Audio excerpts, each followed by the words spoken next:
네, 하나님의 공의를 바로 세우는 시간 카이로스 시작하겠습니다. 네, 함께 하실 분들 소개합니다. 평안나무 이사장 김용민 PD 오셨습니다. 네, 안녕하십니까. 네, 그리고 예하원 선교 대표 김디모데 목사님 오셨습니다. 안녕하세요. 예, 안녕하십니까. 네, 두 분 잘 지내셨어요? 네, 잘 지냈습니다. 얼굴 뵙기가 너무 힘든 것 같아요. 아, 예. 제가 사실은 그 얼마 전에 있었던 강원 영동 지역 고속도로 고립 사태 폭설로 인한 n분의 1입니다.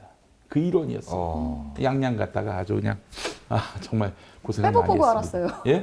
페이스북 보고 예. 알았습니다. 그런데 말이죠. 네. 우리 벙커원 교회 전도사님도 한 분도 이 갔다가 거기서 고립됐습니다. 같이 간 거 아닙니다. 같이 간 건 아니고 예. 따로 있었는데 와 이거 정말 기가 막힌 일이었습니다. 이 기본적으로 돈 내고 들어온 도로인데 거기서 이렇게 전 한 3시간 고립이 됐습니다. 근데 우리 저 전도사님은 한 10시간 가까이 고립이 되셨어요. 예, 이쯤 되면은 뭐 거의 대책이 안 세워졌다라고 말할 수 있는데 또 물론 이제 눈이 많이 왔어요. 눈이 어느 정도냐면은 통상 눈 하면 이렇게 내리지 않습니까? 네. 근데 이거는 뭐 눈이 이렇게 와요, 이렇게. 네. 바람과 함께. 강원 영동 지방의 바람을 경험해 보지 않으면은 그거는 뭐 인생을 제대로 살았다고 말할 수가 없는 겁니다. 네. 예. 어마어마한 그런 눈이었고 그래서 그 지역에 계신 목사님, 권사님 말씀은 자기들은 이 큰 눈이 올 때는 하나님의 하얀 똥이다 이렇게 생각한다는 거예요. 그런데 아마 이번에 내린 눈은 하나님이 숙변까지 다 이렇게 뿜어내신 그런 눈이 아닐까. 근데 보통 서울 같은 데는 왜 주요 지역들 이렇게 결빙이 심할 수도 있는 지역들은 이렇게 매설해서 이렇게 도로에서 온유하게 올라올 수 있는. 아예 그 비용 엄청나게 비싸요. 그거는 부자치 자체나 할 수 있는 네. 겁니다. 그 고속도로에 그걸 깐다고 그건 못 하고요.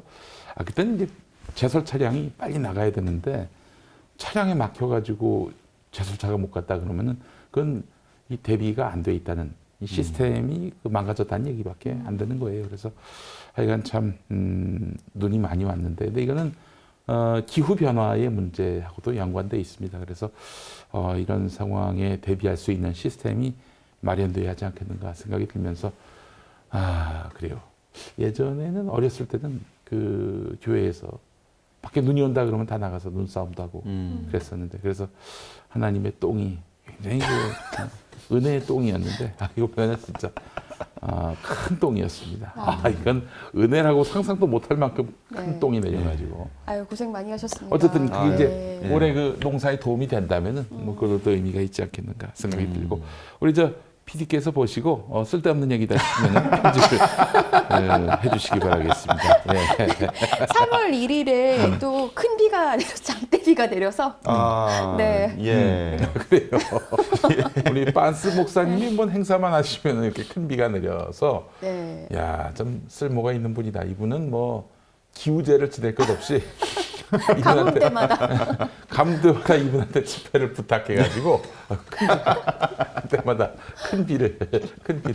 근데 정말 경찰들이 너무 고생하더라고요. 제가 그렇죠. 현장을 한번 보고 싶어서 잠깐 밖에 나갔다 왔거든요. 시내 한번 이렇게 둘러보고 왔었는데 진짜 그 숫자를 되게 잘 제한하더라고요. 그럼요. 그래서 집회가 아니라 이제 기자회견만 굉장히 여러 차례 이렇게 열고 그런 모습이었고 딱 9인 넘지 않게 이렇게 딱 제한하는 모습이었고요. 예, 우리 평화나무가 정말 열심히 모니터했습니다, 여러분들. 네. 저희가 거의 이 전광훈의 경찰이라고 보시면 됩니다. 전광훈의 경찰. 아니 사실 고민이 좀 있어요. 예. 원래 저희가 정광훈 씨 발언이 워낙에 막말 수위도 높고 굉장히 이제 보기만 해도 혈압이 올라가는 발언들이잖아요. 그렇지. 예. 그래서 그거를 그대로 항상 실어주는 게 사실 고민이에요, 뭔가. 그래서 이제 팩트 체크 위주가 돼야 된다고는 생각했는데 요즘에 특히 발언들은요, 진짜 팩트 체크도 할 수 없는, 그러니까 처음부터 끝까지 그냥 말도 안 되는 막말인 경우가 많거든요. 아무 말 대잔치. 네, 근데 확실히 새가 줄었습니다. 네. 이제 그 빤스의 이 발언의 수위가 높아져가고, 이거는 정말 어떻게 상식으로는 논할 수 없는 어이없는 발언들이 계속되고 있거든요. 여러분들 이렇게 차마 인용하기 민망할 정도의 그런 주장들인데, 그래서 누군가가 아무개에 대해서 얘기했단 말이에요. 비난을 했어요. 모략을 했어요. 그 아무개한테 팩트체크차 전화를 하기가 미안합니다. 맞아요. 왜냐? 내가 딱 들어도 뻥인 게 확실한데 거짓말이 확실한데 그 사람한테 그걸 전해줘가지고 듣는 사람이 또 상심할까봐 그 염려가 들 정도예요. 이거는 뭐 명백합니다. 빤스가 장사가 옛날 같지 않다. 그렇기 때문에 더 자극적으로, 네. 더 터무니없게 그 말을 쏟아내는 건데. 열혈 지지자만 딱 타겟으로 이제는 잡은 것 같아요. 그렇죠. 네. 그러면 그럴수록 점점 고립이 되는 것이고요. 평화나무는 그 열혈 지도자들의 생각을 바꾸게 하기 위해서. 그래서 나중에는 우리 저 빤스 주변에는 그 약장수 아저씨 그 이름 뭐죠? 약장수 아저씨요? 뭐 그냥 으아 하는 사람 있잖아요. 조나단. 조나단. 그 사람만 좀 주변에 남게 하고 그 사람은 뭐 거의 한 배를 탔기 때문에 돌아올 수 없는 다리를 건너갔고 그 나머지 분들은 좀 빨리 주님 품으로 상식의 품으로 돌아올 수 있게 해야 하는 게 우리 평화나무의 책무가 아닌가 싶습니다. 예. 네. 지난 광복절 집회 전까지는 그래도 가족들한테 실질적 피해가 가는 어떤 물리적 피해가 없었거든요.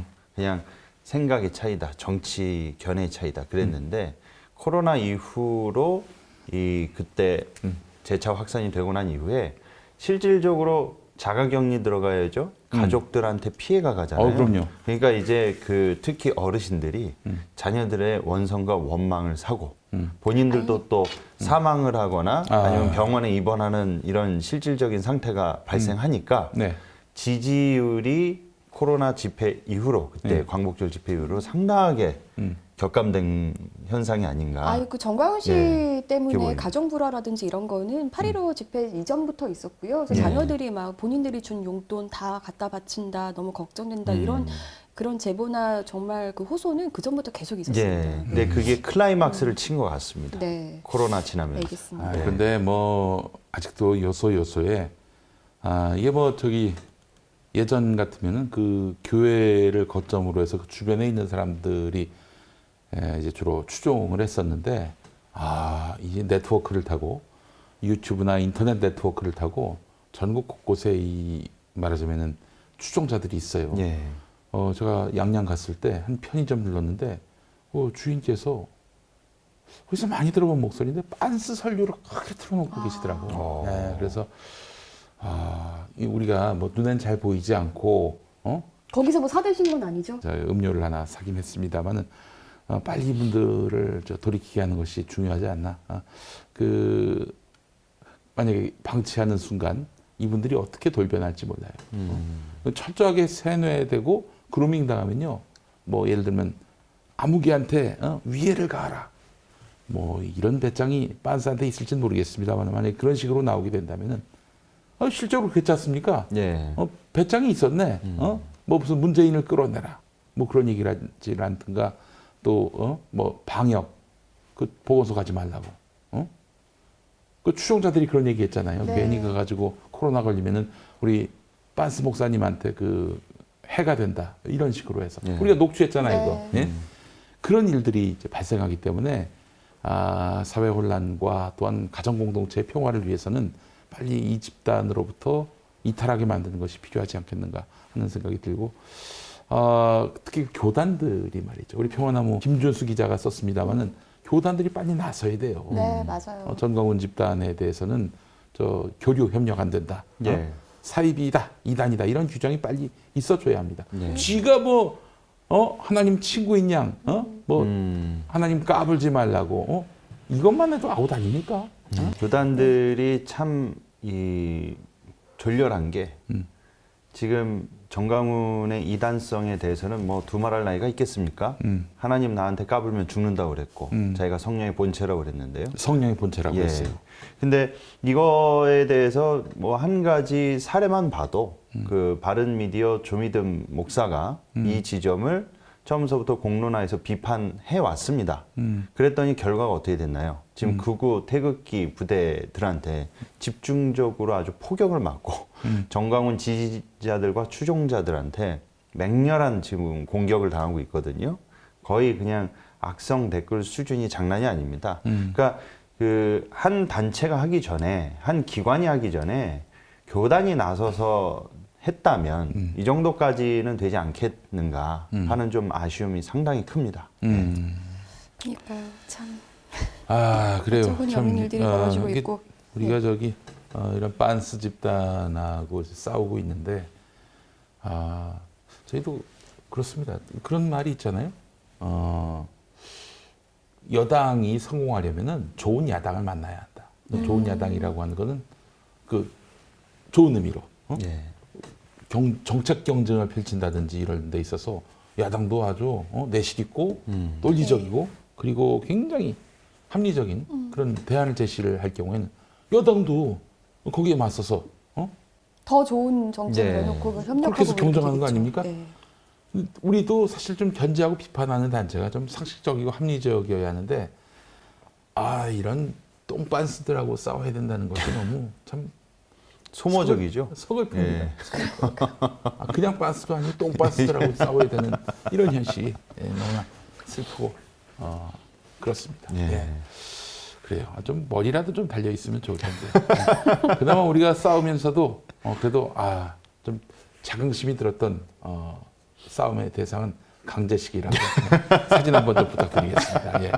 김명진이 옹호해줬던 그 처음에는 김명진이를 혼쭐 낼 것처럼 저한테 말을 하다가. 예. 고맙다고도 하셨습니다. 그래요? 네. 이런 김명진이를 들춰내줘서 네. 강제식 이런 사람이면은 모르겠는데 좀 벌이가 있는 사람이면 모르겠는데 이가 정말 참 저희가 점점 버거워지고 있습니다. 힘들어지고 있어요. 네. 네, 오늘 뭐 본론으로 들어가기 전에 여러 가지 얘기를 하고 있는데 본격적인 내용으로 들어가겠습니다. 네, 학교 폭력 고통 얘기를 좀 해보려고 합니다. 네.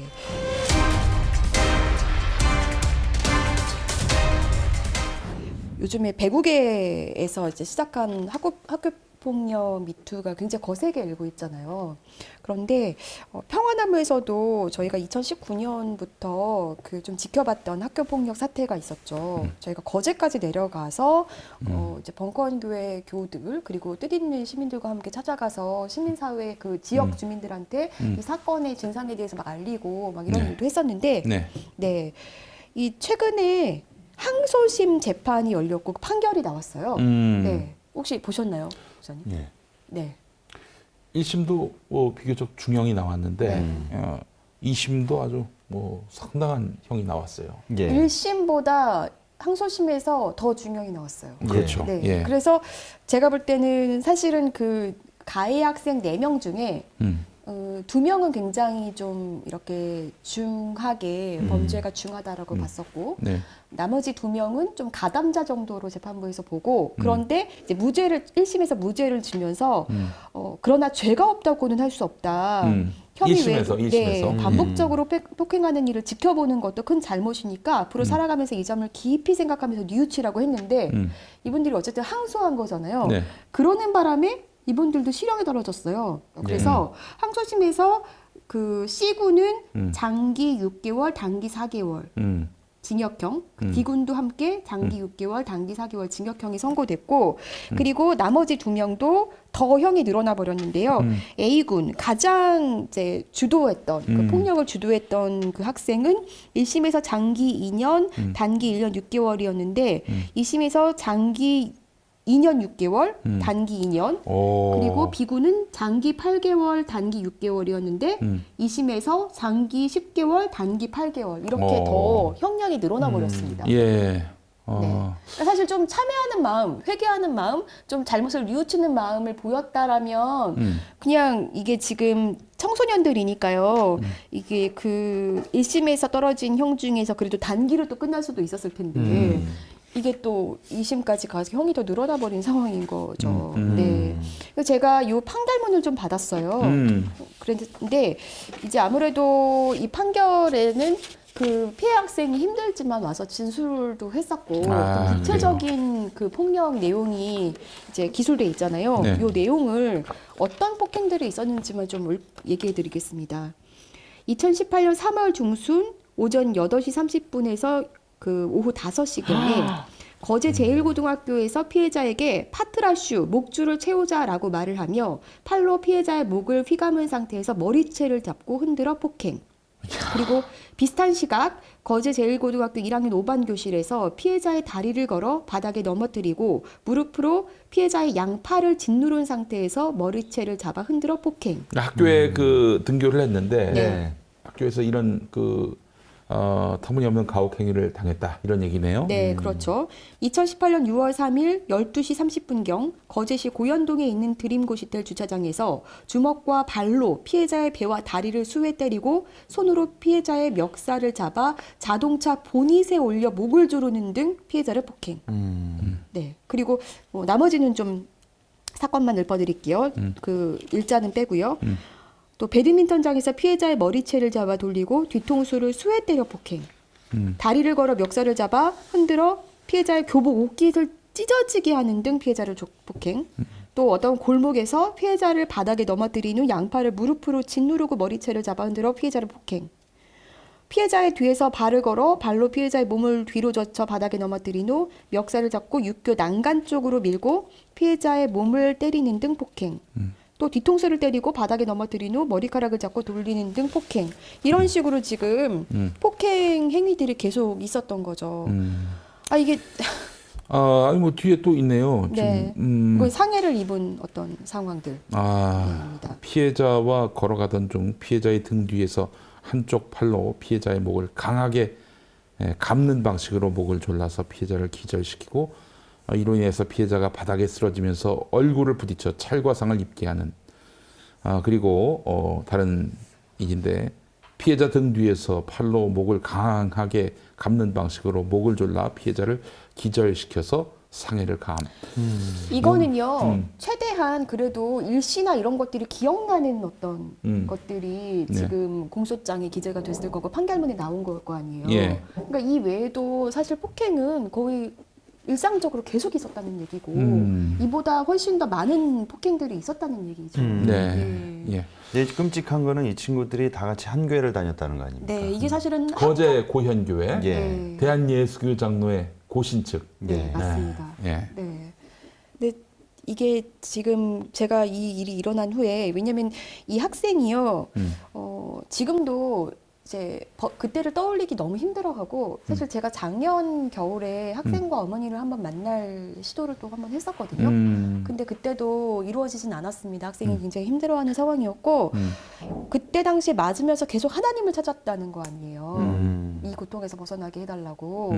그리고 하나님을 굉장히 의지했었는데 고통은 계속됐고 근데 그 후에 믿었던 목사가 와서 계속해서 화해하라고 종용하고 그리고 계속 어머니에게도 이거는 애들이 장난했던 거라고 한다. 교회에 대한 또 눈물 나네.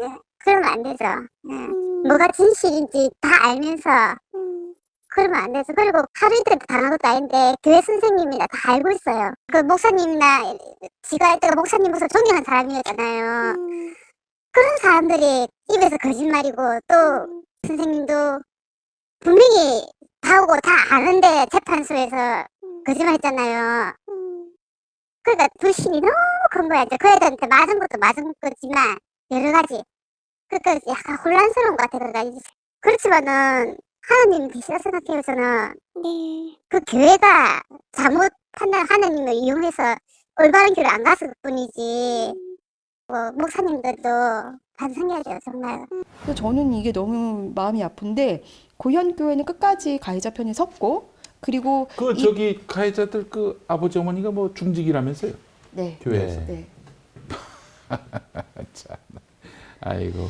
그리고 이후에도 이 판결 항소심이 나온 후에도 제가 그 고등부 담당 목사에게 연락을 해봤어요. 그랬더니 어떤 반응인지 한번 보고 오시죠. 평화나무의 권지연 기자라고 하는데요. 사건 관련해서 그 얼마 전에 2심 판결이 나왔잖아요. 알고 계시죠? 네, 죄송합니다. 제가 드릴 말씀이 없습니다. 끊지 마시고요. 그 교회 그래도 학생들 사이에서 벌어진 일인데 끊어버리셨습니다. 평화나무. 끊어버렸어. 아이고. 할 말이 없어서 그런 네. 것도 있겠지만은 예. 할 말이 없어서 그렇겠지. 또 자기가 말을 잘못하면은 뭐 혼나나요? 비난을 당할까봐 무서워서 겁나서 그랬을 겁니다. 실제로 가해자 편 든 것도 이 교회 중직인데 중직 자녀들이 곤란에 처하는 상황에 이르게 되면은 자기들한테 불이익이 올까봐. 그러니까 이 정의와 진리와 사랑에 기반해서 행동하지 않고 이 교회의 운영을 위해서 내가 지금 이 교회에서 갖고 있는 지위를 지키기 위해서 행동하는 거예요. 참 비겁한 인간들입니다. 예. 비겁한 특히 인간들이에요. 그 주일학교 예. 그리고 중고등부를 담당하는 부교육자들이 고충이 있기는 합니다. 그 고충이 뭐냐면요. 이 간혹 가다가 중고등부 아이들 중에 정말 좀 표현이 그렇지만 양아치 같은 놈들이 있어요. 그래서 목사님 저한테 이딴 식으로 굴어요? 나 다음 주에 안 나와. 그러니까 최악의 경우 우리 아버지가 장로고 우리 엄마 이제 교회 헌금을 많이 내는 우리 집이 이제 우리 교회의 개척 멤버고 중직이라는 거를 이 아이들이 본인들이 압니다. 그래서 부교육자들은 특히 대형교회나 중대형교회 그 부교육자들은 실적이 너무나 중요하거든요. 그러니까 중고등부 아이들의 숫자가 어느 정도 이 부교육자 분이 이 목사님이 목회자가 부임하고 나서 늘었는지 줄었는지 그거를 이제 교회마다 뭐 상의하지만 분기에 한 번씩 또는 1년에 한 번씩 이렇게 체크를 합니다. 그게 하나의 실적이거든요. 그래서 당신이 우리 교회 와서 중고등부 아이들 숫자가 늘었느냐, 줄었느냐. 실상 정말로 중요한 거는 이 아이들 개개인이 하나님을 만나고 기독교 신앙에 대해서 근본적인 내적 변화가 더 중요하잖아요. 근데 일반적인 교회에서는 어떤 가시적인 열매를 원합니다. 그러다 보니까 아이들이 딱 봐도 인성에 문제가 있거나 뭔가 특히 자녀들 중에 자기가 담당하고 있는 중고등부 자녀들 중에 교회 중직자의 자녀들이면은 어떠한 딱 봐도 누가 봐도 저거는 훈육이 필요하고 그리고 혼내야 될 일인데 혼내질 않습니다. 자칫하면은 걔 기분 상하게 잘못 건드리면은 또 아이들이 다 그런 건 아닌데 영악한 아이들은요 예배당 구석이나 교육부실이나 교회 화장실에서 대놓고 어른 앞에서 피는 거는 좀 예의가 아니잖아요. 그러면 한 소리 할 수도 있는 거죠. 뭐 교육 차원에서. 근데 이제 문제는 요즘 아이들 중에 영악한 애들은 자기가 잘못해서 혼났는데도 이 부모님한테 가서는 우리 고등부 목사님, 우리 중등부 전도사님, 좀 너무 문제가 많다. 그리고 잘못한다. 이런 식으로 또 와전시켜가지고 겸해하는 그런 아주 교묘한 친구들도 있습니다. 네. 이제 그러다 보니까 이런 많지는 않지만 그럴 수는 있죠. 예, 네. 있긴 있습니다. 그러니까 그런 분위기가 있다 보니까 이 중고등부 부교육자들이 한 가지 이 딜레마인 게 제대로 훈육을 하자니 이런 분위기에 압박이 되고 안 하자니 자기 양심에 걸리는 거예요. 근데 그런 것도 있을 수 있어요. 사실 저도 중직자 자녀였었거든요. 교회에서. 근데 저는 오히려 그게 너무 싫었어요. 제가 그런 유의 갑질을 하거나 그런 유의 청소년은 아니었어요. 분명히 말씀드리지만. 그런데 우리 부모님이, 그러니까 저는 이렇게 목사님들이나 교육자분들이 저를 되게 예뻐한다고 생각했는데 어느 날 제가 깨달은 거예요. 우리 부모님이 헌금 많이 하고 중직자라서 나를 예뻐했던 거구나. 이게 자라면서 깨달아지면서 이게 상처던데 이런 경우도 있는 것 같습니다. 아니, 예. 그러면 또 아름다워 보입니다. 예뻐 보여요. 예. 또 헌금을 많이 하시는 부모님이. 예. 그렇게 돼 있습니다. 그게. 예. 너무 솔직하게 싫어요. 헌금을 많이 내면 예뻐 보여요. 예. 그러니까, 그리고 부모님을 불러다가 이러한 상황을 딱 설명하고 네. 좀 그렇지만 가정교육 똑바로 시키라고 얘기를 해야 되는 겁니다. 근데 이렇게 하면 결론은 이게 자기 목이 날아가거든요. 아니 목이 잘리거든요. 날아가면은 의로운이라 하다가 예. 이제 불이 당한 건데 주님이 나의 다음 길을 열어주실 것이다. 예. 그럼 믿음이 없습니까? 그 정도 믿음 있는 목사님 맞지 않습니다. 아, 그래요. 그러니까 이제 특히 이제 이런 지역교회 같은 경우에는 예. 이런 문제로 생겨서 위에다가 어떤 그 중직들이나 재직들 그리고 이제 담임 목사한테 어떤 이런 문제로 잘려서 나가면 그것도 담임 목사가 노회에다가 얘 건방진 놈이라고 또 소문을 또 퍼뜨리면 목사들 사이에서 블랙리스트가 매장이 저 됩니다. 새끼 저 전도사로 뒤었다가는 부교육자로 들였다가는 피곤하다. 하지 말라. 그러니까 이런 구조다 보니까 이게 근본적으로 이런 문제들이 크고 작은 문제들이 이건 지금 거제학폭 사건 같은 경우에는 언론에도 이렇게 공론화될 정도로 상당히 사안이 되게 중했잖아요. 근데 네. 크고 작은 일들이 되게 많단 말이에요. 근데 저는 좀 목회자 분들께서 정말 하나님 앞에 양심을 걸고 이런 것들은 정의롭게 좀 처신하는 것이 나중에 이제 주님 심판대 앞에 섰을 그럼. 때 예? 할 말이 있는 게 아니겠는가 좀 그렇게 말씀드리고 자, 싶네요. 예. 거제 고현교회 담임 목사 사진과 이름 좀 올려주시죠. 네. 예, 그래요. 이분이었군요. 예. 네. 사실 저도 다 부목사한테 물어볼 건 아니었어요. 근데 부목사님 연락처밖에 모르다 보니. 그래요. 이 목사님 뭐 반론권 행사하시고 싶으시면 연락 주세요. 저희가 반론권을 행사하시도록 하겠습니다. 거제까지 찾아갔을 때도 안 만나주셨어요. 안 만나줬어요? 뭐 이렇게까지 이름하고 다시 한번 사진하고 이름, 네. 거제가 좀 뭡니까? 네. 진짜 제가 거기까지 네. 찾아갔는데. 사진하고 이름 올렸는데 뭐 좀 유감 있으시면 말씀해 주시면 저희가 반론권을 보장해 드리겠습니다. 네. 아니 뭐 할 말이 있을 거 아니에요. 그렇잖아요. 자기 교회 그 교인인데 어머니가 뭐 이렇게 부유하지 않다고 또 그래서 또 나름대로 형편 좋고 중직인 그 부모의 자녀들이 이 학생을 괴롭혔다면은 그 목사가 그 이에 대해서 입장이 없을 수가 없어요. 입장을 밝혀야지요. 입장을 좀 밝혀주시고 그리고 또 이렇게 자기 중직의 자녀들이 교회에서 벌어진 일 때문에 이렇게 좀 어마어마한 그런 처벌을 받게 됐는데 인생을 조질 수도 있는 사안이에요 이게. 이에 대해서 입장이 없다면은 뭐하러 목사를 합니까? 뭐하러 그런 거래요? 남 얘기하듯 하지 마시고 좀 의견 좀 얘기해 주세요. 다시 한번 그러니까요. 목사님, 네, 사진과 지금 이름이 나가고 있습니다. 예, 입장을 좀 얘기해 주세요. 예. 네. 이 어머니는 지금 사실 이제 공장에서 일하고 계세요. 피해자 그 어머니. 피해자 네. 어머니는 공장에서 일하고 계시고 피해 학생 그 치료에만도 어마어마하게 사실 그 치료비 때문에 되게 쩔쩔매셨었거든요. 너무너무 예, 예, 힘들게 예. 이렇게 아들의 치료에 전력을 다하면서 또 일을 하고 계시는데 최근에 저희 평안함으로 이 피해 어머니에게 정말 적은 금액이지만 매달 좀 후원을 하고 싶다 이런 분이 좀 연락이 그래요? 왔었어요. 예, 예. 네, 그러니까 이 분도 본인 아들도 좀 이렇게 아이고. 학생 학교 다닐 때 괴롭힘을 당했었나 봐요. 그래서 이런 심경이 이해하면서 본인이 좀 후원하겠다고 좀 아름다운 마음을 또 보내주셨는데 어머니께서 굳고 또 사양하셨습니다. 나는 그래도 건강하고 또 일을 할 수 있으니까 또 더 어려운 사람한테 도와주시면 좋겠다. 근데 아이고. 이런 분한테 지역에서 그런 소문이 돌았던 거잖아요. 네. 아들 이용해서 한몫 챙기려고 한다. 이런 소문이 돌았던 거 아닙니까? 또 그리고 그 저기 가해 학생들한테 또 굉장히 또 모욕을 당하시기도 하시고. 네. 예.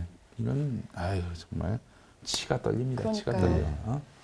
그 요즘 또 학폭 사태가 다시 불거지고 있습니다. 과거 중고등학교 다닐 때 가해 학생들이 나중에 셀럽이 돼가지고 유명해지니까 그때 일을 이제 그 폭로하는 분들이 나오고 있는데 이 말씀은 드리고 싶습니다. 학교 다닐 때 매맞은 학생은 영원히 잊지 못합니다. 예. 네. 때린 학생은 그런 일이 있었나? 내가 언제? 어렴풋하게 떠오르는 것도 같은데 걔가 누구지? 이럴 거예요. 가해자는 영원히 잊지 못합니다. 예. 그리고 그렇게 남을 괴롭히는 사람들이 반성도 없이 참회도 없이 어떤 일정한 책임지는 것도 없이 사회적으로 활동하고 다니는 것은 참 부끄러운 일이에요. 예. 예. 제가 좀 그 교회 내에서 좀 팽배한 그 간증 중에 하나 조심스러운 게 이 지점입니다. 가끔가다 목사님, 선교사님 또는 이제 교인들 중에 유명세를 얻으신 분들이 아주 자랑스럽게 나는 학창 시절에 싸움꾼이었다, 깡패였다, 애들 돈 뜯고 때리고 다녔다. 근데 실제로 그 목사들이나 목회자들 중에 본인의 과거의 그런 폭력 행위로 트라우마에 빠져가지고 잊지 못해서 그거를 문제 제기하는 사람들도 있습니다. 그러니까 그것이 마치 과거의 무용담처럼 본인의 어떤 하나님께 은혜 받고 죄 용서 받았다는 것을 강조하기 위해서 그 당시 그 당사자들한테 진심 어린 사과와 어떠한 그 참회도 없이 이런 것들을 교회 공적인 자리에서 이렇게 너무나 쉽게 은혜로운 용어로 포장해서 남발하는 게 좀 반복되지 않았으면 하는 바람이고요. 나중에 이제 피해자가 찾아가가지고 예, 너 그때 나 때린 얘기를 하고 다니던데 예, 너 반성해야 되는 거 아니냐 책임져야 되는 거 아니냐라고 했을 때 예. 야 하나님이 다 용서하셨어 이렇게 나온다면은 너무 뻔한. 밀양이네. 밀양이 되는 거지. 밀양의 실사판이 되는 거죠. 예. 예. 그 대표적으로 저 이근환이라고 예전에 그래. 저 김근태 전 의원을 이렇게 고문했던 그 사람이 목사돼 가지고 한 논란이 일었었잖아요. 네. 그래서 좀 이런 지점에 있어서 좀 감수성이 있었으면 좋겠다. 최소한의 의식이 있었으면 좋겠다 싶은 마음입니다. 예. 예. 네, 알겠습니다. 근데 이제 이 학폭이라고 하지만 이런 학폭뿐만이 아니라 사실 교회 내에서도 사실 저희가 보도했던 건들 중에서도 폭력 사태가 교회 내에서 일어나는 경우들이 꽤 있었잖아요. 예. 뭐 대표적으로 뭐 헤븐포인트 교회도 그렇고. 목사가 교인을 막 때려요. 네. 이런 경우는 더 사실 이제 처벌도 어렵고 뭔가 이게 맞으면서도 막 목사의 그 당시에 교인들이 목사님 좀 그 때리는 강도가 약해지면 우리 목사님 기력 떨어지셨나 보다 이렇게 걱정하고 약간 이랬다고 하니까. 이거 노예가 된 거지 뭐. 때려달라고 하는 거 아니에요? 예. 그러니까 어떤 형태의 옛날엔 또 사랑에 매다해서 또 그런 걸 합리화했었는데 이제는 우리 새로운 시대 뉴노멀에서는 그 어떤 폭력, 심지어는 언어 폭력도 이제는 하지 말아야 되겠다. 그러니까요. 라는 그런 합의가 있었으면 좋겠어요. 네. 예. 그러니까 개신교 역사뿐만이 아니라 그 천주교 그 지난 세계 교회사 역사를 통틀어서 목회자가 교인들의 신앙 성숙을 위해서 쌍욕을 날리고 폭행을 가한 사례는 단 한 건도 없습니다. 네. 그런 사례가 오히려 이단 사이비에서 그렇죠. 많이 발생을 했죠. 예. 예. 그래서 제가 사실 좀 무척 성장하고 있는 제 아들한테 사실 아들한테 그런 얘기하는 게 그렇긴 하지만은 야, 너 절대로 누군가에게 그 폭력을 행사해서는 안 된다. 그건 비단 실제 주먹뿐만 아니라 언어로도 안 된다. 특히 이 문자로 뭐 욕설을 보낸다든지 그러면은 그 나중에 그게 엄청나게 큰 그 부메랑으로 돌아올 수 있다. 그러니까 맞아라. 그리고 요걸 네가 차라리 들어라. 그게 낫지. 했다가는 큰일 난다. 라는 점을 거듭거듭 강조하고 있습니다. 아이한테 이게 공포에 지배당하지 않게 살게 하고 싶은데도 참 그런 상황에서 네가 가해자가 된다면은 넌 삐처리 부탁합니다.